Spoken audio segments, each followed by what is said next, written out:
13 bölüm. Ар бир адам жогорку бийликтегилерге баш ийсин.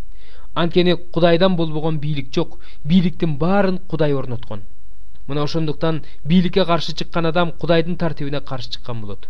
Каршы чыккандар болсо өздөрүн жазага дуушар кылышат.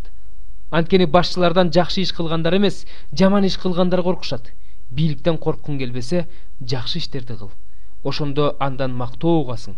Анткени башчы Кудайдын кулу, ал сага жакшы болуш үчүн коюлган. Эгерде жаман иш кылып жатсаң корк, себеби ал бекеринен кылыч алып жүрбөйт. Ал Кудайдын кулу, жаман иш кылгандарды жазалоо үчүн коюлган. Ошондуктан жазадан коркондуктан эле эмес, абийириңердин таза болушу үчүн да баш ийишиңер керек. Ошон үчүн салык да төлөп жатасыңар. Анткени алар Кудайдын кызматчылары ар дайым ошол иш менен алек болушат. Ар кимге өз тиешесин бергиле. Кимге салык төлөө керек болсо, салык төлөгүлө. Кимге бажы акысын берүү керек болсо, бажы акысын бергиле. Кимден коркуу керек болсо, корккула. Кимге урмат көрсөтүү керек болсо, урмат көрсөткүлө. Бири-бириңерди сүйгөндөн башка эч кимге, эч нерсе менен карыз болбогула.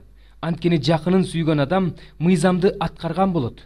Анткени ойноштук кылба, киши өлтүрбө, уурлук кылба, башка бирөөнүкүнө көз артпа деген жана башка осуяттардын баардыгы өзүңдү кандай сүйсөң, жакыныңды да ошондой сүй деген сөз менен жыйынтыкталат.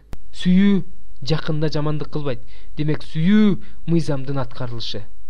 Уйкудан ойгоно турган убакыт келгенин билишиңер керек.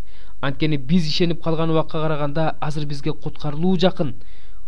Түн өтүп баратат, күн жакындап калды. Ошондуктан караңгылыктын иштеринен баш тартып, жарыктын куралдарын астына алы. Шапар тебүүнү жана ичкиликти, аял эркек жандуулукту жана бузуктукту, уруш талашты жана көрө албастыкты калтырып, күндүз жүргөн сыяктуу өзүбүздү жакшы алып жүрөлү. Теңирибиз Иса Машаяк менен тыгыз байланышта болгула. Денеге кам көрүүнү кумарга айландырбагыла.